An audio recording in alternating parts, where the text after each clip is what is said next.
அரசு வேலையை இலக்காக கொண்ட அனைவருக்கும் வணக்கம்.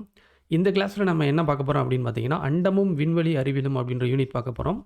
இந்த யூனிட் எங்கே இருக்குது அப்படின்னு பார்த்தீங்கன்னா, 8th ஸ்டாண்டர்ட் நியூ சயின்ஸ் புக்கில் டேர்ம் 3ல இருக்குது. ஓகே, இந்த யூனிட்டில் வந்து என்ன ஓவராலாக கொடுத்துருப்பாங்க அப்படின்னா, அண்டம் அப்புறம் விண்வெளி அறிவியல் அப்படின்ற அதை கான்செப்ட் பற்றி கொடுத்துருப்பாங்க. விண்வெளி அறிவியல் அப்படின்னா ஒன்றும் இல்லை, ராக்கெட்ஸ் பற்றி நம்ம தெரிஞ்சுக்க போகிறோம். அதாவது சேட்டலைட் பற்றி அதை எப்படி வந்து விண்வெளிக்கு அனுப்புகிறாங்க அப்படின்றத பற்றி இந்த யூனிட் வந்து டீட்டெயிலாக கொடுத்துருக்காங்க. ஓகே, இப்போ ஃபஸ்ட்டு வந்து வானியல் அப்படின்னா என்னன்னு நம்ம தெரிஞ்சுக்கணும். ஓகே, வானியல் அப்படின்னா வானத்தில் இருக்கக்கூடிய அனைத்து பொருள்களையும் பற்றி படிக்கக்கூடிய அறிவியல் பிரிவு தான் வந்து வானியல். ஓகே, வானத்தில் என்னெல்லாம் இருக்குன்னு சொல்லிட்டு நமக்கே தெரிஞ்சிருக்கும். ஓகே, வானத்தில் பார்த்திங்கன்னா விண்மீன்கள் இருக்குது, அப்புறம் அந்த விண்மீன்கள் அதை சுற்றக்கூடிய கோள்கள் இருக்குது, அப்புறம் அந்த கோள்களை சுற்றக்கூடிய துணைக்கோள்கள் இருக்குது, அப்புறம் அந்த கோள்களினுடைய இயக்கங்களை பற்றி படிப்பது, அப்புறம் வானில் இருக்கக்கூடிய அந்த பகுதி பொருட்கள், இது எல்லாத்தையும் படிப்பதான் வந்து வானியல். ஓகே, வானத்தில் என்னென்ன பொருட்கள் இருக்கிறது அப்படின்னு சொல்லிட்டு நம்ம பார்க்கணும். வான் பொருட்கள், அதாவது வானத்தில் என்னெல்லாம் இருக்குது அப்படின்னு சொல்லிட்டு நமக்கு தெரியும். விண்மீன்கள் இருக்கும், அப்புறம் கோள்கள் இருக்கும், அப்புறம் அந்த கோள்களை சுற்றக்கூடிய துணைக்கோள்கள் அதாவது சந்திரன்கள் இருக்கும். ஓகேங்களா, அப்புறம் அது இல்லாமல் மற்ற பிற பொருட்கள், அதாவது விண்கற்கள் இருக்கும், வால் விண்மீன்கள் போன்ற மற்ற பிற பொருட்கள் வந்து காணப்படும். இதுதான் வந்து வான் பொருட்கள் அப்படின்னு சொல்கிறாங்க. அடுத்து சூரிய குடும்பம் அப்படின்னா என்னன்னு நம்ம தெரிஞ்சுக்கணும். சூரிய குடும்பம் அப்படின்றது ஒரு சூரியன் இருக்கும், அந்த சூரியனை சுற்றி கோள்கள் வந்து இருக்கும். ஓகே, இதுதான் வந்து சூரிய குடும்பம் அப்படின்னு சொல்கிறாங்க. அப்புறம் மற்ற வான்பொருள்களும் அந்த சூரிய குடும்பத்தில் இருக்கக்கூடிய அந்த சூரியனை சுற்றி வரணும். ஓகே, இதுதான் வந்து சூரிய குடும்பம் அப்படின்றது. அடுத்து விண்மீன் திரள் அப்படின்னா என்னென்னு கொடுத்துருக்காங்க. விண்மீன்கள் வந்து திரளாக இருக்கும், அதாவது தொகுப்பாக இருக்கும். அப்படி இருக்கக்கூடிய அந்த விண்மீன்கள் பார்த்திங்கன்னா தங்களுக்குள்ளே வந்து ஒரு கவர்ச்சி விசையால் வந்து பிணைக்கப்பட்டிருக்கும். இந்த விண்மீன் இருக்கு இல்லையா, அந்த விண்மீன்கள் வந்து எண்ணிக்கையில் வந்து லட்சக்கணக்கானவையாக இருக்கும். ஓகே, அண்டம் அப்படின்னா என்ன நம்ம தெரிஞ்சுக்கணும். அண்டம் அப்படின்றது லட்சக்கணக்கான விண்மீன் திரள்கள் ஒன்றாக சேர்ந்து காணப்படுவது தான் அண்டம். இப்போ அண்டத்தின் பகுதி பொருட்கள் என்னெல்லாம் இருக்கும் அப்படின்னு பார்த்தீங்கன்னா, விண்மீன் திரள்கள் இருக்கும், அதுக்குள்ளே விண்மீன்கள் இருக்கும், அடுத்து சூரிய குடும்பம் இருக்கும், அது இல்லாமல் கோள்கள், துணைக்கோள்கள், விண்கற்கள், வால்மீன்கள், அப்புறம் பிற பொருட்கள், இது எல்லாம் சேர்ந்ததான் வந்து அண்டத்தின் பகுதி பொருட்கள். ஓகே, அடுத்து வந்து ராக்கெட் வந்து எப்படி கண்டுபிடிச்சாங்க அப்படின்ற ஒரு ஹிஸ்டாரிக்கல் பேக்ரவுண்ட் கொடுத்துருக்காங்க. அதை பற்றி நம்ம இப்போ தெரிஞ்சுக்கலாம். முதல்ல ராக்கெட்டை கண்டுபிடித்தவர்கள் யாருன்னு பார்த்தீங்கன்னா சீனர்கள். ஓகேங்களா, இவங்க பார்த்தீங்கன்னா 800 ஆண்டுகளுக்கு முன்னாடியே வந்து ராக்கெட்டை கண்டுபிடிச்சிட்டாங்க. இவங்க ஆரம்பத்தில் என்ன பண்ணியிருக்காங்க அப்படின்னு பார்த்தீங்கன்னா, அந்த மரம் இருக்கு இல்லையா, அதை வெட்டி குழாய் மாதிரி செஞ்சு அதில் வெடிமருந்தை நிரப்பி அதை வந்து ராக்கெட்டுகளாக அவங்க வந்து பயன்படுத்தி இருந்திருக்காங்க. இதை வந்து அவங்க என்னன்னு சொல்லியிருக்காங்கன்னா தீ அம்புகள், அதாவது ஃபயர் ஏரோஸ் அப்படின்னு சொல்லியிருக்காங்க. இவங்க முதல்ல பார்த்தீங்கன்னா 1832 மங்கோலிய இராணுவ வீரர்களை வந்து வீழ்த்துவதற்காக இந்த ராக்கெட்டுகளை பயன்படுத்தியிருக்காங்க. ஓகே, இந்த ராக்கெட் டெக்னாலஜி அடுத்து என்ன பண்ணாங்க அப்படின்னு பார்த்தீங்கன்னா அப்படியே பரவ ஆரம்பிச்சிருச்சு. அடுத்து எங்கே போகுதுன்னு பார்த்தீங்கன்னா மத்திய கிழக்கு மற்றும் ஐரோப்பிய நாடுகளுக்கும் இது பரவ ஆரம்பிச்சிருச்சு. அவங்க என்ன பண்ண ஆரம்பிச்சிட்டாங்கன்னா ஒரு வெப்பனாக வந்து அதை பயன்படுத்த ஆரம்பிச்சிட்டாங்க. ஓகே, அடுத்து வானியல் ஆய்வு. இதன் மூலம் நமக்கு என்ன கிடைக்கும் அப்படின்னு பார்த்தீங்கன்னா, நம்மளுடைய பூமி இருக்குது, பூமியின் சுற்றுச்சூழலை பற்றி நம்ம தெரிஞ்சுக்கலாம். அப்புறம் பூமியில் நிலவக்கூடிய காலநிலை மற்றும் வானிலை பற்றிய ஆய்வுகளுக்கும் இந்த தகவல்கள் வந்து பயன்படுது அப்படின்னு சொல்கிறாங்க. இங்கே காலநிலை அப்படின்றது ஒரு குறிப்பிட்ட கால இடைவெளியில் ஒரு இடத்தில் நிகழக்கூடியது. வானிலை அப்படின்றது ஒரு நாளில் ஒரு இடத்தில் நிகழக்கூடியதான் வானிலை. ஓகே, அது இல்லாமல் இன்றைக்கு நம்ம ஃபேஸ் பண்ணிகிட்டு இருக்க அந்த சேலஞ்ச் இருக்கு இல்லையா, அதுக்கு வந்து ஒரு ஆன்சராக ஃபைன் பண்ணுறதுக்காக இந்த வானியல் ஆய்வுலாம் இருக்குது அப்படின்னு சொல்லியிருக்காங்க. அடுத்து ராக்கெட்டுகள் எதற்காக பயன்படுது அப்படின்னு சொல்லிட்டு ஒரு 5 பாயிண்ட் கொடுத்துருக்காங்க. எதுக்கு அப்படின்னு பார்த்தீங்கன்னா, ஃபஸ்ட்டு வந்து அண்டத்தை ஆய்வு செய்வதற்காக அப்படின்னு சொல்கிறாங்க. ரெண்டாவது சூரிய குடும்பத்தில் உள்ள கோள்களை குறித்து சம்மந்தமான ஆய்வுகள் மேற்கொள்வதற்காகவும் ராக்கெட்டுகள் பயன்படுவதாக சொல்கிறாங்க. அடுத்து விண்வெளி கலங்களை விண்ணிற்கு அனுப்பவும், அடுத்து விண்ணிலிருந்து செயல்படும் வகையில் அமைக்கப்பட்ட தொலைநோக்கிகளை விண்ணில் செலுத்தவும், அதாவது டெலஸ்கோப் இருக்கு இல்லையா, அதை வந்து மேலே லான்ச் பண்ணுறதுக்கும் இது வந்து பயன்படுதுன்னு சொல்கிறாங்க. இப்போ ரீசெண்டாக பார்த்தீங்கன்னா ஜேம்ஸ் வெப் அப்படின்ற ஒரு டெலஸ்கோப் வந்து லான்ச் பண்ணியிருப்பாங்க. அதுக்கு முன்னாடி ஹப்பிள் டெலஸ்கோப் அப்படின்னு சொல்லிட்டு ஒன்று லான்ச் பண்ணியிருப்பாங்க. இது போக இல்லாமல் பல்வேறு வகையில் பயன்படக்கூடிய செயற்கைக்கோள்களை விண்ணில் செலுத்த இந்த ராக்கெட்டுகள் பயன்படுவதாக சொல்கிறாங்க. இப்போ நம்ம நாடு எடுத்துக்கிட்டிங்கன்னு பார்த்தீங்கன்னா, நம்மக்கிட்ட வந்து ராக்கெட் டெக்னாலஜி இருக்குது. அது எப்படி இருக்குன்னு பார்த்தீங்கன்னா மிக சிறப்பானதாக இருக்குது. ஓகே, இந்த டெக்னாலஜியை வச்சு நம்ம என்ன பண்ணிகிட்ருக்கோம் அப்படின்னு பார்த்தீங்கன்னா, உலக அளவில் வந்து பல்வேறு விண்வெளி திட்டங்களை வந்து நம்ம செயல்படுத்தி நெக்ஸ்ட்டு வந்து ராக்கெட்டின் பகுதிகள் பற்றி நம்ம தெரிஞ்சுக்கிறணும். அதுக்கு முன்னாடி ராக்கெட் அப்படின்னா என்னன்னு நம்ம தெரிஞ்சுக்கணும். ராக்கெட் அப்படின்னா என்ன? மனிதர்களையோ அல்லது ஏதாவது ஒரு எக்யூப்மெண்ட் அதாவது கருவியவோ பூமிக்கு வெளியில் விண்வெளிக்கு கொண்டு செல்வதற்காக பயன்படுத்தக்கூடிய ஒரு விண்வெளி வாகனம் தான். இது வந்து எப்படி வடிவமைக்கப்பட்டிருக்கும் அப்படின்னு பார்த்தீங்கன்னா, சக்தி வாய்ந்த இயந்திரத்துடன் வந்து வடிவமைக்கப்பட்டிருக்கும். ஓகே. இப்போ ராக்கெட்டிற்கு வந்து வெவ்வேறு பகுதிகள் இருக்குது. டோட்டலாக 4 பகுதிகள் இருப்பதாக சொல்கிறாங்க. ஒன்று வந்து கட்டமைப்பு அமைப்பு, அதாவது ஸ்ட்ரக்சரல் சிஸ்டம் அப்படின்னு சொல்லுவாங்க. அதாவது இந்த முழு வடிவத்தையும் உள்ளடக்கியதான் வந்து கட்டமைப்பு அமைப்பு.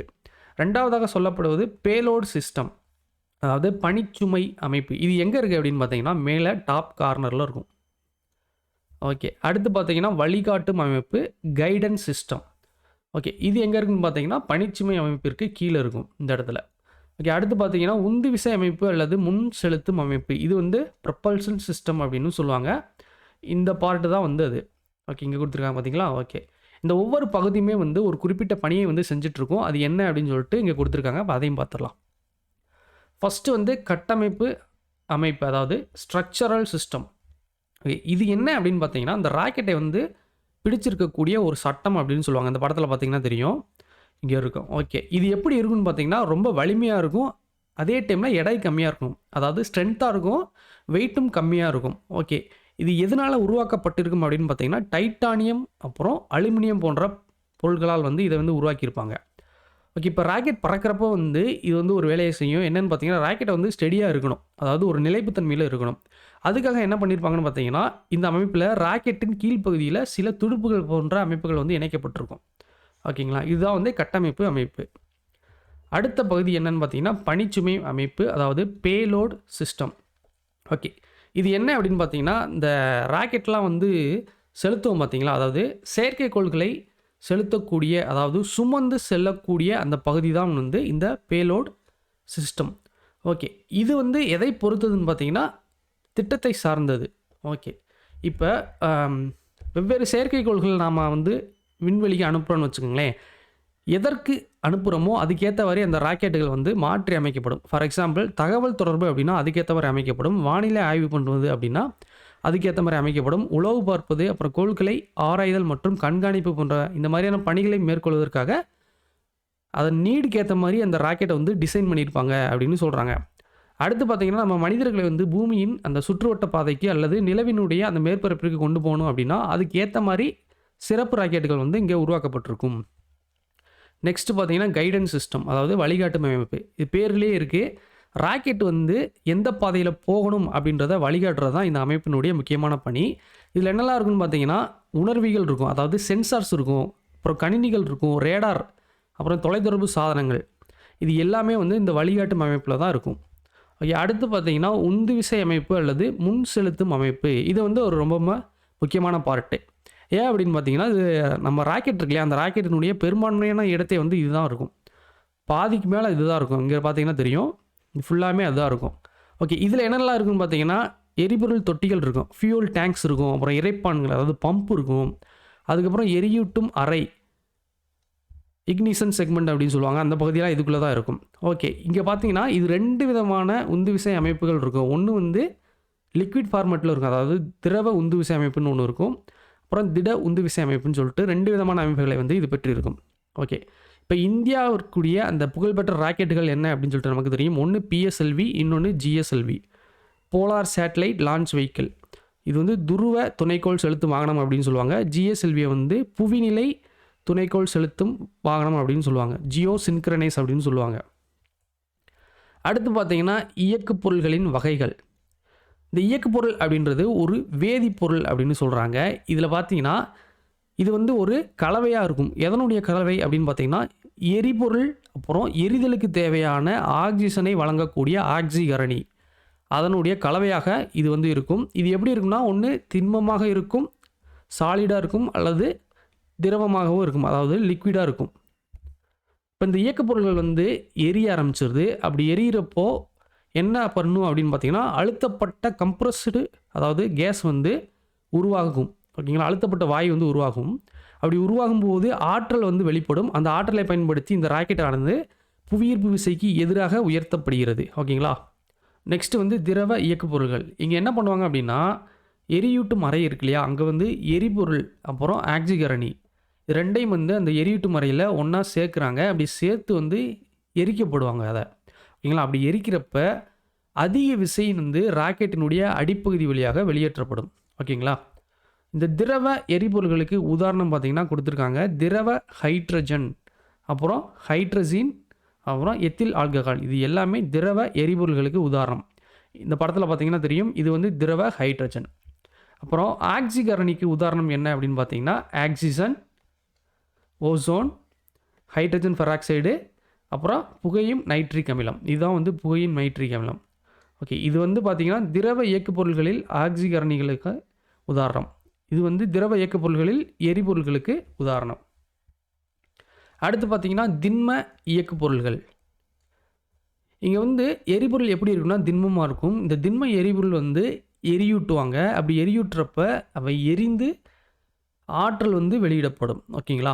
இந்த திண்ம இயக்கப் பொருள்கள பார்த்தீங்கன்னா, ஒரு தடவ எரிய ஆரம்பிச்சுருச்சுன்னா, அத வந்து நிறுத்த முடியாது. ஓகேங்களா? திண்ம எரிபொருளுக்கு உதாரணம் பார்த்தீங்கன்னா, பாலியூரித்தீன், அப்புறம் பாலிபியூட்டாடையின். ஓகேங்களா? இந்த திண்ம இயக்கப் பொருள்கள்ல ஆக்ஸிகரணிகளாக பயன்படுபவை எவைன்னு பார்த்தீங்கன்னா, நைட்ரேட் மற்றும் குளோரேட். அடுத்து பார்த்தீங்கன்னா, தாழ் வெப்பநிலை இயக்கப் பொருள்கள். அதாவது கிரையோஜெனிக் இயக்கப் பொருள்கள் அப்படின்னு சொல்லிட்டு இத சொல்லுவாங்க. இங்க பார்த்தீங்கன்னா, எரிபொருள் இல்லன்னா ஆக்ஸிகரணி, அல்லது எரிபொருள் அப்புறம் ஆக்ஸிகரணி 2மே சேர்ந்து எந்த ஃபார்மேட்ல இருக்குன்னு பார்த்தீங்கன்னா, திரவ நிலையில இருக்கும். அதாவது திரவநிலை வாயுக்களா இருக்கும். லிக்விஃபைட் கேஸஸா இருக்கும். ஓகேங்களா? இங்க பார்த்தீங்கன்னா, எரிபொருள் அப்புறம் ஆக்ஸிகரணி இவை வந்து ஒரு குறிப்பிட்ட வெப்பநிலையில தான் வச்சிருப்பாங்க. அதாவது மிகவும் குறைவான வெப்பநிலையில தான் வைக்கப்பட்டிருக்கும். ஓகேங்களா? அடுத்து பார்த்தீங்கன்னா, இந்த இயக்கப் பொருள்களை வந்து எரியூட்டுவதற்கு தனியா வந்து ஒரு அமைப்பு தேவையில்ல. அதாவது செப்பரேட்டா எந்த ஒரு செக்மெண்ட்டும் தேவை கிடையாது. இவை ஒண்ணா சேர்க்கும்போதே, அதாவது கலக்கும்போதே இவை வந்து ஒண்ணோடு ஒண்ணு வினைபுரிய ஆரம்பிச்சு அப்படியே எரிய ஆரம்பிச்சுரும். ஓகேங்களா? அடுத்து வந்து துணைக்கோள்களை வந்து எப்படி விண்ணில் செலுத்துறாங்க அப்படின்னு சொல்லிட்டு இங்க குடுத்துருக்காங்க. ஃபர்ஸ்ட்டு வந்து ராக்கெட்ட வந்து நம்ம விண்ணில் செலுத்தணும் அப்படின்னு சொல்லிட்டு முடிவு போட்டோம்னு வச்சுக்கோங்களேன். செலுத்துவதற்கு முன்னாடி என்ன பண்ணுவாங்கன்னா, ஏவுதளம்னு ஒண்ணு இருக்கும். அந்த ஏவுதளத்தில என்ன பண்ணுவாங்கன்னா, செங்குத்தா வந்து நிப்பாட்டி வச்சிருப்பாங்க. இறுக்கிகள் அப்படின்னு சொல்லிட்டு, அதாவது கிளாம்ப் யூஸ் பண்ணி அத வந்து செங்குத்தா நிப்பாட்டி வச்சிருப்பாங்க. அடுத்து ஆள் உள்ள அல்லது ஆள் இல்லா துணைக்கோள்கள். இது எல்லாமே எங்க இருக்குன்னு பார்த்தீங்கன்னா, ராக்கெட்டினுடைய உச்சியில இருக்கும். அதாவது பணிச்சுமை அமைப்புல இருக்கும். ஓகேங்களா? இப்ப ராக்கெட்ல எரிபொருள் வந்து எரியூட்டுறாங்க. அப்படி எரியூட்டுறபோது, இந்த ராக்கெட்டுக்கு அந்த எரிபொருள் என்ன பண்ணும் அப்படின்னு பார்த்தீங்கன்னா, ஒரு உந்து விசைய உருவாக்கும். அதாவது மேல் நோக்கிய உந்து விசை வந்து உருவாக்கும். இந்த உந்து விசை என்ன பண்ணும் அப்படின்னு பார்த்தீங்கன்னா, ஒரு ஸ்டேஜ்க்கு அப்புறம் என்ன ஸ்டேஜ் அப்படின்னு பார்த்தீங்கன்னா, நம்ம ராக்கெட்டினுடைய அந்த எடை இருக்கு இல்லையா? அதை விட வந்து இந்த உந்து விசை அதிகமாகும்போது, தொலைக்கட்டுப்பாட்டு கருவின்னு ஒண்ணு இருக்கும். அதன் மூலம் என்ன பண்ணுவாங்கன்னா, இந்த கிளாம்ப்லாம் வந்து ரிலீஸ் பண்ணிருவாங்க. அப்படி ரிலீஸ் பண்றப்ப ராக்கெட்டு ஆட்டோமேட்டிக்கா மேல நோக்கி நகர ஆரம்பிச்சுரும். ஓகே. இது எதன்படி செயல்படுது அப்படின்னு பார்த்தீங்கன்னா, நியூட்டனின் 3ஆம் விதியின்படி தான் வந்து இது வந்து செயல்படும். அதாவது வாயுக்கள் வந்து கீழ் நோக்கி வெளியேற்றுவாங்க. ராக்கெட் வந்து மேல் நோக்கி மேல நகர்ந்து அப்படியே போயிட்டே இருக்கும். இப்ப துணைக்கோளை வந்து ஒரு குறிப்பிட்ட வட்டப்பாதையில் நிலைநிறுத்தணும் அப்படின்னா, அதுக்கு வந்து சில கண்டிஷன்லாம் இருக்கு. ஃபர்ஸ்ட்டு வந்து அது வந்து சரியான ஸ்பீடுல வந்து போணும். சரியான டைரக்ஷன்ல போணும். அப்புறம் பர்ட்டிகுலர் ஹைட்ல வந்து அது வந்து உயர்த்தணும். ஓகேங்களா? இதெல்லாம் பண்ணோம்னா, ஒரு குறிப்பிட்ட வட்டப்பாதையில நம்ம நிலைநிறுத்தலாம். ஓகே. இப்போ வந்து நம்ம பலகட்ட ராக்கெட்டுகள் வந்து பயன்படுத்திட்டு இருக்கோம். பல ஸ்டேஜஸ்லாம் வந்து இருக்கும். ஏன் வந்து அத பயன்படுத்தணும் அப்படின்னு பார்த்தீங்கன்னா, பூமி இருக்கு இல்லையா? அதனுடைய மேற்பரப்பிற்கு அருகில வந்து திசைவேகம் என்பது மிகவும் அதிகமாக இருக்கும். அப்படி அதிகமான திசைவேகமும் ராக்கெட்டுக்கு அளிக்கப்படுறப்ப, உராய்வு ஏற்படும். காற்றின் உராய்வு விசையின் காரணமாக என்ன பண்ணும்? ராக்கெட் வந்து தீப்பிடிக்க ஆரம்பிச்சுரும். அதனால என்ன பண்ணுவாங்க? அதிக திசைவேகங்களை வந்து நம்ம உருவாக்குவதற்கு ஒற்றை ராக்கெட் வந்து நம்மளால ஏற்படுத்த முடியாது. இத பயன்படுத்தினா நம்மளால அதிக திசைவேகங்களை உருவாக்க முடியாது அப்படின்னு சொல்லிட்டு புக்ல குடுத்துருக்காங்க. ஓகேங்களா? அடுத்து ராக்கெட் ஏன் செங்குத்தா மேல் நோக்கி வச்சிருக்கோம் அப்படின்னு பார்த்தீங்கன்னா, ஃபர்ஸ்ட்டு வந்து வளிமண்டலத்தில பார்த்தீங்கன்னா, அடர்த்தியான பகுதியெல்லாம் இருக்கும். அது வந்து அடிப்பகுதியா இருக்கும். அந்த பகுதிய வந்து நம்ம ஊடுருவி செல்வதற்காக ராக்கெட் வந்து ஃபர்ஸ்ட்டு செங்குத்தா வச்சிருப்பாங்க. அதுக்கப்புறம் அது சாய்வா வந்து அத மாத்துவாங்க. எத யூஸ் பண்ணி அப்படின்னு பார்த்தீங்கன்னா, இந்த வழிநடத்தும் அமைப்புன்னு ஒண்ணு இருக்கு இல்லையா? அத வந்து யூஸ் பண்ணி செங்குத்தாக போயிட்டுருக்கும். அப்புறம் அதுக்கு ஏத்த மாரி அந்த பொசிஷன வந்து கொஞ்சம் சாய்வா மாத்தி நம்ம விண்ணில வந்து இந்த ராக்கெட்ட வந்து செலுத்துவாங்க. ஓகே. இப்ப இந்தியாவினுடைய விண்வெளி திட்டங்கள் அப்படின்னு சொல்லிட்டு குடுத்துருக்காங்க. அது என்னென்ன அப்படின்னு பார்த்தலாம். ஃபர்ஸ்ட்டு வந்து நம்மளுடைய அந்த விண்வெளி தொழில்நுட்பம் இருக்கு பார்த்தியா? அதனுடைய பயன்பாடுகளை வந்து நம்ம மேம்படுத்தணும் அப்படின்னு சொல்லிட்டு இஸ்ரோ வந்து உருவாக்குவாங்க. இந்திய விண்வெளி ஆய்வு நிறுவனம் 1969ல வந்து உருவாக்கப்படுது. ஓகேங்களா? ஓகே. எதுக்காக? விண்வெளி தொழில்நுட்பம் மற்றும் அதன் பயன்பாடுகளை மேம்படுத்துவதற்காக, என்ஹான்ஸ் பண்றதுக்காக. ஓகேங்களா? அடுத்து பார்த்தீங்கன்னா, இந்தியாவினுடைய அந்த தொலைத்தொடர்பு மற்றும் தொலை உணர்வு தொடர்பான செயற்கைக்கோள்களை உருவாக்குவதில இந்த இஸ்ரோ வந்து அதிக கவனம் செலுத்திட்டு வருது. ஓகேங்களா? ஓகே. இந்த இஸ்ரோ வந்து தன்னுடைய அதாவது இந்தியா இஸ்ரோவின் மூலம் தனது முதல் செயற்கைக்கோளை வந்து 1975ல விண்ணில் செலுத்துது. நம்மளுடைய முதல் செயற்கைக்கோள் எதுன்னு பார்த்தீங்கன்னா, ஆரியப்பட்டா. ஓகே. இப்ப ராகேஷ் சர்மா அப்படின்றவர பத்தி குடுத்துருக்காங்க. இவர் யார் அப்படின்னு பார்த்தீங்கன்னா, இவர் தான் முதல்ல விண்வெளிக்கு சென்ற இந்தியர். ஓகேங்களா? ராகேஷ் சர்மா முதலில் விண்வெளிக்கு சென்ற இந்தியர். இவர் வந்து இந்தியாவும், அதாவது சோவியத், ரஷ்யாவும் இணைந்து நடத்திய ஒரு விண்வெளி ஆய்வுத் திட்டத்தில வந்து இவர் வந்து விண்வெளிக்கு போயிருப்பாரு. ஓகே. இந்த ராகேஷ் சர்மா எப்ப விண்வெளிக்கு போறாருன்னு பார்த்தீங்கன்னா, 1984ல ஏப்ரல் 2ஆம் தேதி இவர் வந்து விண்வெளிக்கு போயிருப்பாரு. அடுத்து பார்த்தீங்கன்னா, சந்திராயன் 1 அப்படின்ற விண்கலம். ஓகேங்களா? இது எதுக்காக அனுப்புறாங்க அப்படின்னு பார்த்தீங்கன்னா, சந்திரனை பற்றிய ஆய்வுகளை மேற்கொள்வதற்காக. பேர்லயே இருக்கு சந்திராயன். சந்திரனை பற்றிய ஆய்வுகளை மேற்கொள்வதற்காக. எப்போ வந்து விண்ணில் செலுத்துறாங்க அப்படின்னு பார்த்தீங்கன்னா, 2008 அக்டோபர் 22ல விண்ணில் செலுத்துறாங்க. எங்கேருந்து பார்த்தீங்கன்னா, ஆந்திராவுல ஸ்ரீஹரிகோட்டால உள்ள சதீஷ் தவான் விண்வெளி மையத்திலிருந்து இங்க வந்து செலுத்தியிருக்காங்க.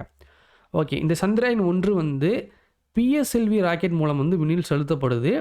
இது எப்போ வந்து சந்திரனின் சுற்றுப்பாதையில் நிலைநிறுத்தப்பட்டது அப்படின்னு பார்த்தீங்கன்னா, 2008 நவம்பர் 8ஆம் தேதி. ஓகேங்களா? 22ல வந்து செலுத்துறாங்க. நவம்பர் 8ல சுற்றுவட்ட பாதையில நிலைநிறுத்தப்படுது. ஓகே. இது வந்து சந்திரன்லேருந்து ஒரு 100 கிலோமீட்டர் தொலைவில் இருக்கக்கூடிய அந்த சுற்றுப்பாதையில சுற்றி வந்து சந்திரனுடைய அந்த கெமிக்கல், அப்புறம் அதாவது வேதியியல், அப்புறம் கனிமவியல், அப்புறம் புவியியல் தொடர்பான அந்த விவரங்களை வந்து இது வந்து கலெக்ட் பண்ணுச்சு. ஓகேங்களா? இந்த திட்டம் பார்த்தீங்கன்னா, நம்மளுடைய இஸ்ரோவுக்கு வந்து ஒரு ஊக்கமா இருக்கு அப்படின்னு சொல்றாங்க.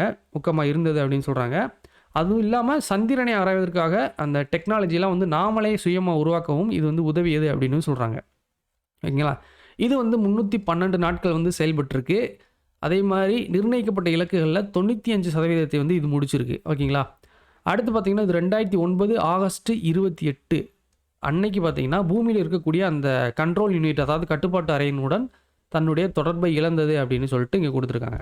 நெக்ஸ்ட் வந்து சந்திராயன் 1 அந்த திட்டத்தினுடைய நோக்கங்கள் வந்து குடுத்துருக்காங்க. பார்த்தீங்கன்னா, ஒரு 5 நோக்கம் இருக்கும். முதல்ல பார்த்தீங்கன்னா, நீர் இருப்பதற்கான சாத்தியக்கூறுகளை வந்து கண்டறியணும். ஓகேங்களா? வாட்டர் இருப்பதற்கான பாசிபிலிட்டீஸ் ஏதாவது இருக்கா அப்படின்னு சொல்லிட்டு கண்டுபிடிக்கிறது. அதுக்கப்புறம் சந்திரனில் இருக்கக்கூடிய அந்த தனிமங்களை கண்டறிவது. அடுத்து பார்த்தீங்கன்னா, ஹீலியம் 3 அப்படின்ற ஒரு தனிமம் வந்து இருக்குதா அப்படின்னு சொல்லிட்டு ஆராய்வதற்காகவும், அப்புறம் நிலவினுடைய அந்த முப்பரிமாண வரைபடம் அப்படின்னு சொல்லுவாங்க இல்லையா? அதாவது 3 டைமென்ஷன் அந்த மேப் வந்து உருவாக்குவதற்கு, அப்புறம் நம்மளுடைய அந்த சூரிய குடும்பத்தினுடைய பரிணாம வளர்ச்சியை வந்து ஆராய்வதற்காகவும் சந்திராயன் 1 அப்படின்ற திட்டம் வந்து விண்ணில் செலுத்தப்படுது. ஓகேங்களா? அடுத்து பார்த்தீங்கன்னா, கலாம் சேட் வந்து குடுத்துருக்காங்க. கலாம் சேட் அப்படின்றது மிகச்சிறிய எடை கொண்ட ஒரு செயற்கைக்கோள். இதனுடைய எடை பார்த்தீங்கன்னா, வெறும் 64 கிராம் மட்டும் தான் இருக்கும். இதை உருவாக்கியவர்கள் யார் அப்படின்னு பார்த்தீங்கன்னா, நம்மளுடைய தமிழ்நாட்டைச் சேர்ந்த, அதாவது கரூர் மாவட்டத்தில பள்ளப்பட்டி அப்படின்ற ஒரு சிற்றூர் இருக்கும். அங்க இருக்கக்கூடிய ரிபாத் ஷாருக் அப்படின்ற ஒரு 18 வயது பையனும், அவன் தலைமையின் கீழ பார்த்தீங்கன்னா, ஒரு உயர்நிலைப் பள்ளி மாணவர்கள் குழு இருக்கும். அந்த குழுவால வந்து இந்த கலாம் சேட் வந்து உருவாக்கப்படுது. இந்த கலாம் சேட் பார்த்தீங்கன்னா, 2017 ஜூன் 22 அன்னைக்கு நாசா விண்வெளி ஆய்வு மையம் இருக்கு இல்லையா? அதன் மூலம் வந்து விண்ணில் செலுத்தப்படுது. அடுத்து பார்த்தீங்கன்னா, மயில்சாமி அண்ணாதுரை பற்றி வந்து குடுத்துருக்காங்க. மயில்சாமி அண்ணாதுரை இவர் எங்க பிறகுறார் அப்படின்னு பார்த்தீங்கன்னா, கோயம்புத்தூர் டிஸ்ட்ரிக்ட்ல பொள்ளாச்சி இருக்கு இல்லையா? அந்த பொள்ளாச்சிக்கு அருகில் உள்ள கோதாவடி அப்படின்ற ஒரு சிற்றூர்ல இவர் வந்து பிறக்குறாரு. எப்பன்னு பார்த்தீங்கன்னா, 2/7/1958 அன்னைக்கு வந்து இவர் பிறக்குறாரு. இவர் வந்து இளங்கலை பொறியியல் பட்டத்தை வந்து கோயம்புத்தூர் அரசு தொழில்நுட்ப கல்லூரியில வாங்குறாரு. ஓகேங்களா? அடுத்து பார்த்தீங்கன்னா, பிஎஸ்ஜி தொழில்நுட்ப கல்லூரியில 1982ல இவர் வந்து முதுகலை பட்டம் பெறாரு. அதே வருஷம் ஓகேங்களா, இந்திய விண்வெளி மையத்தில வந்து ஒரு ஆய்வாளராக பணியாற்றுறாரு. எப்போன்னு பார்த்தீங்கன்னா, 1982 ஓகேங்களா? இவர் பார்த்தீங்கன்னா, கோயம்புத்தூர்ல இருக்கக்கூடிய அண்ணா தொழில்நுட்ப பல்கலைக்கழகத்தில முனைவர் பட்டத்தையும் இவர் வந்து வாங்குறாரு. ஓகே. இவர் வந்து ஆற்றிய முக்கியமான பணி என்ன அப்படின்னு பார்த்தீங்கன்னா, குறைந்த செலவுல சந்திராயனை வடிவமைத்ததில இவர் வந்து ஒரு முக்கியமான பங்காற்றியிருப்பாரு. அது போக இவர் வந்து ஒரு சில பணிகள்ல வந்து அந்த திட்ட இயக்குனராகவும் பணியாற்றியிருப்பார். அது என்ன அப்படின்னு பார்த்தீங்கன்னா, முக்கியமான பணிகளா இருந்திருக்கும். அது பார்த்தீங்கன்னா, சந்திராயன் 1, சந்திராயன் 2, அப்புறம் மங்கள்யான் திட்டம். இவற்றில் எல்லாமே பார்த்தீங்கன்னா, இவர் வந்து திட்ட இயக்குனராக பணியாற்றியிருப்பார். ஓகே. இவர் பார்த்தீங்கன்னா, செயற்கைக்கோள் துறையில முன்னணி தொழில்நுட்ப வல்லுநராகவும் திகழ்ந்தார் அப்படின்னு சொல்லியிருக்காங்க. அடுத்து சந்திராயன் 1 அந்த திட்டத்தினுடைய சாதனைகள். இதனால நம்ம என்னெல்லாம் சாதனை பண்ணோம் அப்படின்னு சொல்லிட்டு குடுத்துருக்காங்க. முன்னாடி பார்த்தீங்கன்னா, சந்திரனுடைய அந்த நிலப்பரப்புல ஓகேங்களா? அதாவது மணற்பரப்புல நீர் மூலக்கூறுகள் இருப்பதை வந்து சந்திராயன் 1 செயற்கைக்கோள் வந்து கண்டறியுது. அதுபோக சந்திரன் பார்த்தீங்கன்னா முற்காலத்தில் வந்து உருகிய நிலையில் இருந்தது அப்படின்றதையும் இது வந்து உறுதிப்படுத்துது. அது இல்லாமல் அமெரிக்காவில் அனுப்பப்பட்ட அப்போலோ 11, அப்போலோ 15 இந்த விண்கலங்கள்லாம் வந்து ஒரு இடத்துல தரையிறங்கியிருக்கும். அந்த தரையிறங்கிய இடத்தினுடைய அந்த படங்களையும் வந்து இது வந்து கேப்சர் பண்ணி நமக்கு அனுப்பிச்சி விட்ருக்கும். அது இல்லாமல் சந்திரனில் உள்ள அந்த கனிம வளம் பற்றிய தகவல்களை வந்து எதன் மூலம் பார்த்தீங்கன்னா உயர் பகுதிறன் கொண்ட நிறமாலை மானி மூலம் வந்து நமக்கு அனுப்பி வச்சுருக்கோம். ஓகேங்களா?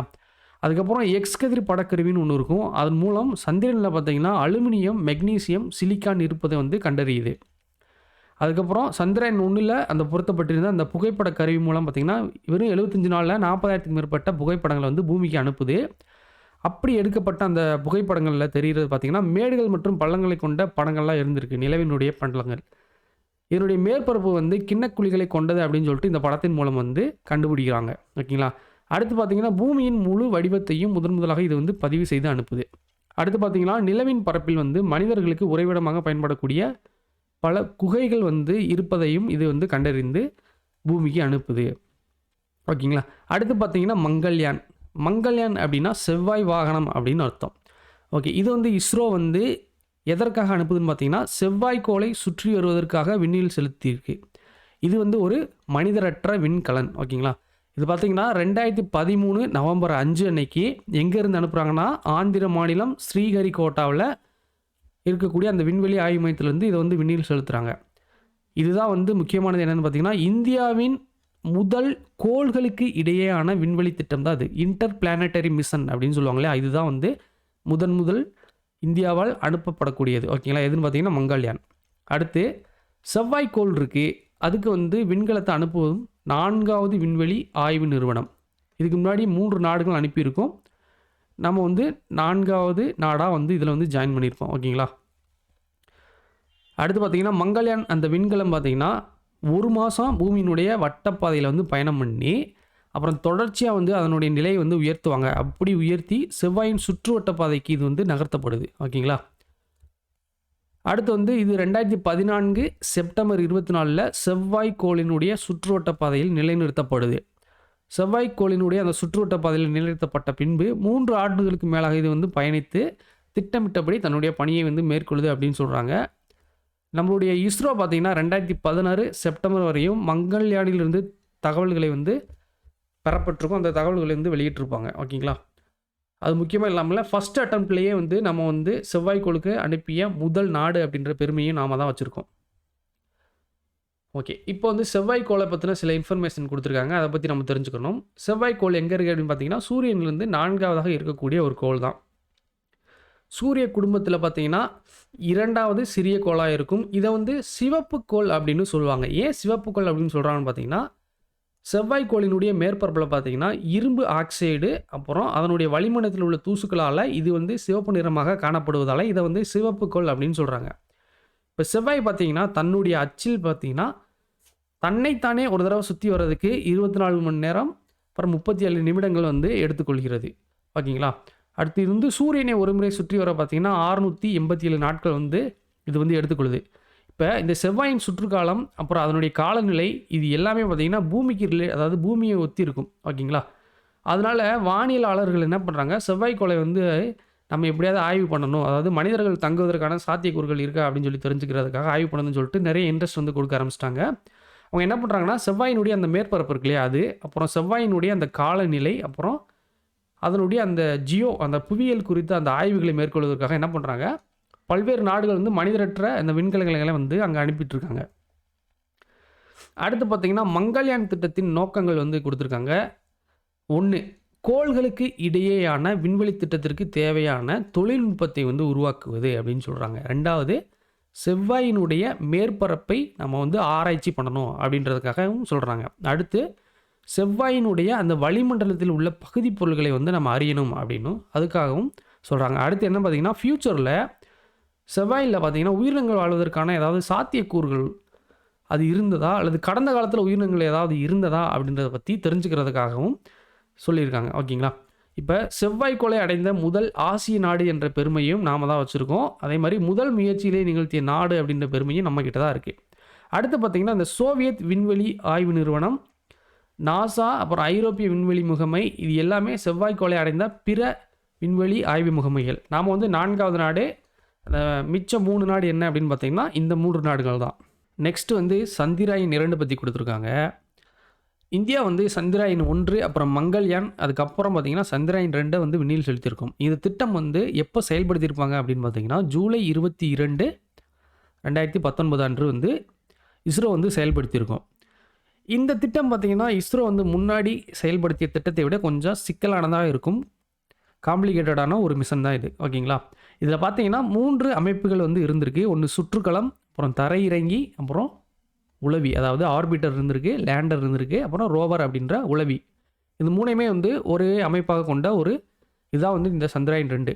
ஓகே, இதனுடைய முக்கியமான நோக்கம் என்ன அப்படின்னு பார்த்தீங்கன்னா நிலவினுடைய தென்பகுதியை வந்து ஆய்வு செய்வது தான் வந்து இதனுடைய முக்கியமான நோக்கம். ஏன் தென்பகுதி அப்படின்னு பார்த்தீங்கன்னா அந்த பகுதி பெரும்பாலான நேரங்களில் வந்து நிழல் படிந்து, அதாவது இருண்டு போய் காணப்படும். அதை ஆய்வு செய்வதற்காக தான் வந்து சந்திராயன் 2 விண்ணில் செலுத்தப்பட்டது. ஓகே, சந்திராயன் 2னுடைய சந்திராயன் 2ல் இருந்தது பார்த்தீங்கன்னா அந்த சுற்றுக்கலம் அப்படின்ற ஒரு அமைப்பு இருந்திருக்கும். இது வந்து என்ன அப்படின்னு பார்த்தீங்கன்னா இது வந்து நிலவினை சுற்றி வரக்கூடிய ஒரு அமைப்பு. இந்த அமைப்பு பார்த்தீங்கன்னா ஒரே நேரத்தில் 2 விதமான இடத்துக்கு வந்து தன்னுடைய கான்டாக்டை வந்து வச்சுருந்தது. அதாவது கர்நாடக மாநிலத்தில் பைலாலு அப்படின்ற இடத்துல உள்ள கட்டுப்பாட்டு அறையுடனும், அதுக்கப்புறம் விக்ரம் எனப்படக்கூடிய அந்த தரையிறங்கியுடனும் தங்களுடைய தகவல்களை பரிமாற்றம் செய்து கொண்டது. ஓகேங்களா? அடுத்து பார்த்தீங்கன்னா தரையிறங்கி, இந்த படத்தில் இருக்குது, இதுதான் வந்து தரையிறங்கி. இதுக்கு வந்து விக்ரம் அப்படின்னு பேர் வச்சுருப்பாங்க.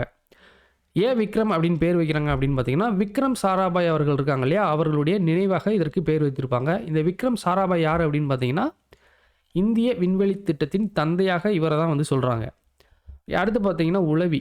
இந்த உளவி அப்படின்றது 6 சக்கரங்களை கொண்ட ஒரு ரோபோ வாகனம். ஓகேங்களா?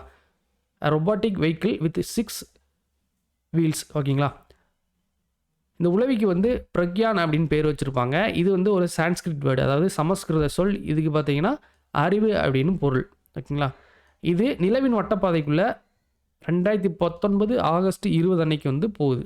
ஓகே, இந்த திட்டத்தினுடைய அந்த இறுதி காலத்தில் எப்போன்னு பார்த்தீங்கன்னா 2019 செப்டம்பர் 7 அன்று நிலவின் மேற்பரப்பில் பார்த்தீங்கன்னா ஒரு 21 கிலோமீட்டர் தொலைவில் இருந்து என்ன ஆகுது அப்படின்னு பார்த்தீங்கன்னா பூமியில் இருக்கக்கூடிய அந்த கட்டுப்பாட்டு அறையுடனான அந்த தொடர்பை வந்து இது இழந்துருது. உளவி வந்து கட்டுப்பாட்டு அறையுடனான அந்த தொடர்பை இழந்தாலும் சுற்றுக்கலம் பார்த்தீங்கன்னா சக்ஸஸ்ஃபுல்லாக வந்து தன்னுடைய பணியை மேற்கொண்டு வருகிறது அப்படின்னு சொல்கிறாங்க. அடுத்து பார்த்தீங்கன்னா டாக்டர் கைலாசம் வடிவு சிவன். இவர் யார் அப்படின்னு பார்த்தீங்கன்னா விண்வெளி ஆய்வு நிறுவனத்தின் தலைவராக இருந்தவர். ஓகேங்களா? இவர் வந்து எங்கே பிறக்கிறார் அப்படின்னு பார்த்தீங்கன்னா கன்னியாகுமரி டிஸ்ட்ரிக்டில் சரக்கல் விலை அப்படின்ற சிற்றூரில் இவர் வந்து பிறக்கிறாரு.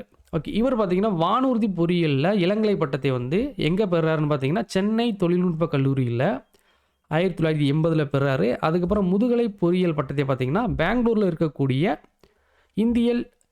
இந்திய அறிவியல் நிறுவனத்தில் 1982 இவர் வந்து பெறாரு. ஓகே, அதுக்கப்புறம் என்ன பண்ணுறாரு அப்படின்னு பார்த்தீங்கன்னா இந்திய விண்வெளி ஆய்வு நிறுவனத்தில் பணியில் சேர்றாரு. ஓகே, அதுக்கப்புறம் இவர் வந்து முனைவர் பட்டத்தை பார்த்தீங்கன்னா மும்பை இந்திய தொழில்நுட்ப நிறுவனத்தில் 2006 வந்து வாங்குறாரு. 2018 பார்த்தீங்கன்னா இந்திய விண்வெளி ஆய்வு நிறுவனத்தின் தலைவராக வந்து நியமனம் பண்ணுறாரு. இவரை வந்து ராக்கெட் மனிதர் அப்படின்னு சொல்கிறாங்க. ஏன் அப்படின்னு பார்த்தீங்கன்னா கிரையோஜெனிக் இயந்திர தொழில்நுட்பத்தினுடைய மேம்பாட்டிற்கு வந்து இவர் சிறப்பான ஒரு பங்களிப்பை ஆற்றியிருப்பார். அதனால இவர் வந்து ராக்கெட் மனிதர் அப்படின்னு சொல்கிறாங்க. ஓகே, அடுத்து பார்த்தீங்கன்னா இவர் வந்து ஒரு திட்டத்தில் முக்கிய பங்காற்றியிருப்பார். அந்த திட்டம் என்னன்னு பார்த்தீங்கன்னா ஒரே சேட்டலைட்டில் 104 செயற்கைக்கோள்களை வந்து விண்ணில் செலுத்தியிருப்பாங்க. இது வந்து இவருடைய பங்களிப்பிற்கு மிகச்சிறந்த எடுத்துக்காட்டாக வந்து சொல்கிறாங்க. அடுத்து பார்த்தீங்கன்னா சந்திரன் அப்படின்றது இயற்கையாகவே பூமிக்கு இருக்கக்கூடிய ஒரு துணைக்கோள் தான். இது பூமியிலேருந்து பார்த்தீங்கன்னா 3,84,400 கிலோமீட்டர் தொலைவில் இருக்குது. சந்திரனுக்கு முக்கியமான மேட்டர் என்னென்னு பார்த்தீங்கன்னா இதுக்கு வந்து வளிமண்டலம் கிடையாது. ஓகேங்களா? அதே மாதிரி சந்திரன் வந்து தாமாக ஒளிராது, சூரியனிலிருந்து வரக்கூடிய அந்த ஒளிக்கதிர்களை வந்து இது வந்து பிரதிபலிக்க மட்டும்தான் செய்யுது. ஓகேங்களா? நம்ம ஏன் எப்போ பார்த்தாலும் சந்திரனுடைய ஒரு பகுதியை மட்டுமே பார்த்துட்டு வரோம் அப்படின்னு பார்த்தீங்கன்னா இது வந்து தன்னைத்தானே சுற்றிக்கொள்ள எடுத்துக்கொள்ளும் காலமும் பூமியை சுற்றிக்கொள்ள எடுத்துக்கொள்ளும் காலமும் ஒரே நேரம் அப்படின்றதால நாம் வந்து நிலவினுடைய ஒரு பகுதியை மட்டும்தான் எப்போதுமே பார்க்க முடியும். நெக்ஸ்ட்டு வந்து நாசா பற்றி பார்க்கலாம். நாசா அப்படின்றது national aeronautics and space administration. ஓகேங்களா? இது வந்து ஒரு அமெரிக்காவை சார்ந்த ஒரு விண்வெளி நிறுவனம். இது எங்கே இருக்குது அப்படின்னு பார்த்தீங்கன்னா வாஷிங்டனில் இருக்குது. ஓகே, இது வந்து 1958 அக்டோபர் 1 அன்றைக்கு துவங்கப்பட்டது. நம்ம நாசா என்ன பண்ணுது அப்படின்னு பார்த்தீங்கன்னா 10 மையங்கள் மூலம் தங்களுடைய பணியை வந்து மேற்கொண்டு வருகிறது. அது இல்லாமல் பல்வேறு நாடுகளுடன் கூட்டாக இணைந்து விண்வெளிக்கான அந்த ஆய்வு பணிகளை மேற்கொள்ளுது. அதுக்கப்புறம் பன்னாட்டு விண்வெளி நிலையத்திற்கு இது வந்து ஆதரவாக செயல்பட்டு வருகிறது. ஓகேங்களா. அடுத்து பார்த்தீங்கன்னா, செவ்வாய்க்கோளுக்கு இது வந்து உளவி அனுப்பியிருக்கும். அது இல்லாமல் வியாழன் கோள் இருக்கு இல்லையா, அதனுடைய வளிமண்டலத்தையும் இது வந்து ஆராய்ச்சி பண்ணியிருக்கும். அது போக சனி அப்புறம் புதன் கோள்களையும் இது வந்து ஆராய்ச்சி பண்ணியிருக்கு. ஓகே. நாசா வந்து ஒரு சில திட்டங்கள்லாம் செயல்படுத்தியிருக்கும். அது என்னென்னு பார்த்தீங்கன்னா, இந்த மெர்க்குரி, ஜெமினி, அப்போலோ போன்ற திட்டங்கள் பார்த்தீங்கன்னா, இந்த திட்டங்கள் மூலம் என்ன இது பண்ணுது அப்படின்னு பார்த்தீங்கன்னா, இவங்க வந்து விண்வெளியில் பயணிக்கக்கூடிய அந்த டெக்னாலஜி வந்து இவங்களுக்கு தெரிஞ்சிருக்கும். அதனால் கோள்களுக்கு என்ன பண்ணுறாங்க, ரொபாட்டிக் விண்கலங்களை வந்து இவங்க வந்து அனுப்பியிருப்பாங்க. ஓகேங்களா. அப்புறம் நாசா அனுப்பிய அந்த செயற்கைக்கோள்கள் மூலம் வந்து நம்ம ஒரு சில வந்து பயன்கள் அடைஞ்சிருப்போம். என்னென்னு பார்த்தீங்கன்னா, பூமியை பற்றி கிடைத்த ஏராளமான தகவல்கள் வந்து கிடைத்திருக்கும். ஓகேங்களா. அதாவது நாசா அனுப்பிய அந்த செயற்கைக்கோள்கள் அதன் மூலம் வந்து பூமியை பற்றிய தகவல்கள் நமக்கு நிறைய கிடைச்சிருக்கும். அது இல்லாமல் பூமியின் இருக்கு இல்லையா, அந்த பூமியின் வானிலை அமைப்பை வந்து நம்ம புரிஞ்சுக்கிறதுக்கும் இது வந்து ஹெல்ப் பண்ணியிருக்கும். அப்புறம் நாசாவினுடைய டெக்னாலஜி பார்த்தீங்கன்னா, நம்ம பல்வேறு இடங்களில் நம்ம பயன்படுத்திட்டு இருக்கோம். ஃபார் எக்ஸாம்பிள் பார்த்தீங்கன்னா, புகை உணர்வி அதிலிருந்து மருத்துவ சோதனைகள் வரை பார்த்தீங்கன்னா, நம்ம வந்து நிறைய டெக்னாலஜிஸ் வந்து நாசாவினுடையதை நம்ம பயன்படுத்திட்டு இருக்கோம் அப்படின்றத சொல்கிறாங்க. ஓகேங்களா. அடுத்து அப்போலோ விண்வெளி திட்டங்கள். இது வந்து நாசாவினுடைய புகழ்பெற்ற திட்டங்கள் தான் இவை. ஓகேங்களா. இதன் மூலம் வந்து நம்ம விண்வெளி வீரர்களை வந்து நிலவிற்கு அனுப்பியிருப்போம். தரையிறங்கவும் செஞ்சுருப்பாங்க. ஓகேங்களா. இந்த அப்போலோ சீரிஸ் பார்த்தீங்கன்னா, டோட்டலாக 17 திட்டங்கள் இருப்பதாக சொல்கிறாங்க. அதில் முக்கியமானது என்னென்னு பார்த்தீங்கன்னா, அப்போலோ 8 அப்புறம் அப்போலோ 11. அப்போலோ 8 திட்டம் பற்றி பார்க்கலாம். அப்போலோ 8 பார்த்தீங்கன்னா, முதலில் மனிதர்களை நிலவுக்கு அனுப்பிய திட்டம். நிலவுக்கு போயிருப்பாங்க. அதாவது போயிட்டு ஒரு ரவுண்ட் அடிச்சுட்டு அப்படியே வந்து மறுபடியும் பூமிக்கு வந்திருப்பாங்க. ஆனால் நிலவில் தரை இறங்கலை. ஓகேங்களா. அடுத்து பார்த்தீங்கன்னா, அப்போலோ 11. இந்த திட்டத்தில் தான் வந்து மனிதன் வந்து முதல்ல நிலவில் தரை இறங்குறாங்க. ஓகேங்களா.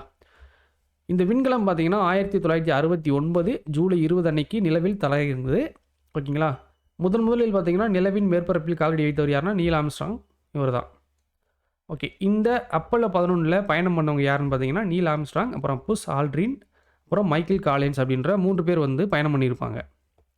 அடுத்து இஸ்ரோவும் நாசாவும் பார்த்தீங்கன்னா, ஒரு சில திட்டங்களை வந்து ஒப்பந்தம் பண்ணியிருப்பாங்க சேர்ந்து பணியாற்றுவதற்காக. அப்படி வந்து ஒரு திட்டம் வந்து கொடுத்துருக்காங்க. என்னென்னு பார்த்தீங்கன்னா, நிசார் அப்படின்ற ஒரு திட்டம். அதாவது NASA ISRO synthetic aperture radar அப்படின்ற ஒரு திட்டம். இது வந்து என்ன அப்படின்னு பார்த்தீங்கன்னா, செயற்கைக்கோளை வந்து விண்ணில் செலுத்துவதற்காகவும் செவ்வாய்க்கோளை ஆராய்வதற்காகவும் இணைந்து பணியாற்ற வந்து முன்னாடி சொன்ன மாதிரி நாசாவும் இஸ்ரோவும் வந்து ஒப்பந்தம் பண்ணியிருப்பாங்க. அடுத்து நாசாவில் பார்த்தீங்கன்னா, இந்தியர்கள் வந்து நிறைய பேர் பணிபுரிஞ்சிருக்காங்க. அப்பேற்பட்டவங்களை பற்றி ஒரு சில தகவல்கள் இங்கே கொடுத்துருக்காங்க. நெக்ஸ்ட் வந்து கல்பனா சாவ்லா. இவங்க எங்கே பிறக்கிறாங்க அப்படின்னு பார்த்தீங்கன்னா, பஞ்சாபில் இருக்கக்கூடிய கர்னால் அப்படின்ற ஒரு ஊரில் 1962 மார்ச் 17 அன்னைக்கு பிறக்கிறாங்க. இவங்க வந்து 1988 அந்த வருஷத்தில் நாசாவில் போய் ஜாயின் பண்ணுறாங்க. 1997 கொலம்பியா விண்வெளி திட்டம் அப்படின்ற ஒரு திட்டத்தில் வந்து பணிபுரிய இவங்க வந்து செலக்ட் ஆகுறாங்க. இவங்க தான் பார்த்தீங்கன்னா, விண்வெளிக்கு சென்ற முதல் இந்திய விண்வெளி வீராங்கனை. ஓகேங்களா. இவங்க 2வது கொலம்பியா அந்த விண்வெளி பயணத்தின் போது தங்களுடைய உயிரை வந்து துறந்துருவாங்க. ஓகேங்களா. அடுத்து பார்த்தீங்கன்னா, விண்வெளியில் இவங்க வந்து 252 சுற்று வட்ட பாதைகளில் வந்து 10.4 மில்லியன் மைல்கள் தூரம் வந்து இவங்க ட்ராவல் பண்ணியிருப்பாங்க. ஸ்பேஸில் பார்த்தீங்கன்னா 372 மணி நேரம் வந்து இவங்க வந்து தங்கியிருப்பாங்க. அடுத்ததாக வந்து சுனிதா வில்லியம்ஸ் பற்றி கொடுத்துருக்காங்க. இவங்க பார்த்தீங்கன்னா 1965 அன்னைக்கு செப்டம்பர் 19 அமெரிக்காவில் பிறக்கிறாங்க. ஓகேங்களா. இவங்க 1998 ஆகஸ்ட் மாதம் விண்வெளி வீரராக தங்களுடைய பணியை வந்து நாசாவில் துவங்குறாங்க. இவங்க பன்னாட்டு விண்வெளி நிலையம் இருக்கு இல்லையா, இன்டர்நேஷ்னல் ஸ்பேஸ் ஸ்டேஷனுக்கு 2 தடவை வந்து போயிட்டு வந்திருக்காங்க. இவங்க தான் வந்து விண்வெளியில் நீண்ட தூரம் நடந்த பெண். யாருன்னு பார்த்தீங்கன்னா சுனிதா வில்லியம்ஸ். ஓகே. இவங்க வந்து இந்த சாதனை எப்போ புரியுறாங்கன்னு பார்த்தீங்கன்னா 2012 அந்த வருஷம் வந்து இவங்க வந்து இந்த சாதனையை படைச்சிருப்பாங்க. ஓகே. எவ்வளோ நேரம்னு பார்த்தீங்கன்னா 50 மணி நேரம் 40 நிமிஷம் விண்வெளியில் வந்து இவங்க இருந்திருக்காங்க. மொத்தம் 7 விண்வெளி பயணங்கள் வந்து இவங்க போயிருக்காங்க. ஓகேங்களா. செவ்வாய்க்கு மனிதர்களை அனுப்பும் திட்டத்தில் வந்து இவங்க வந்து இடம் பெற்றிருந்தாங்க. ஓகேங்களா. ஓகே. இந்த கிளாஸ் வந்து உங்களுக்கு கண்டிப்பாக யூஸ்ஃபுல்லாக இருந்திருக்கும். ஓகே. இந்த கிளாஸ்க்கு உண்டான நோட்ஸ் பார்த்தீங்கன்னா நாங்கள் வந்து டெஸ்கிரிப்ஷனில் கொடுத்துட்றோம். மறக்காமல் சப்ஸ்கிரைப் பண்ணிக்கோங்க. முடிஞ்ச உங்கள் ஃப்ரெண்ட்ஸுக்கும் ஷேர் பண்ணி விட்ருங்க. அவங்களுக்கும் யூஸ்ஃபுல்லாக இருந்திருக்கும். ஓகே. தேங்க்யூ.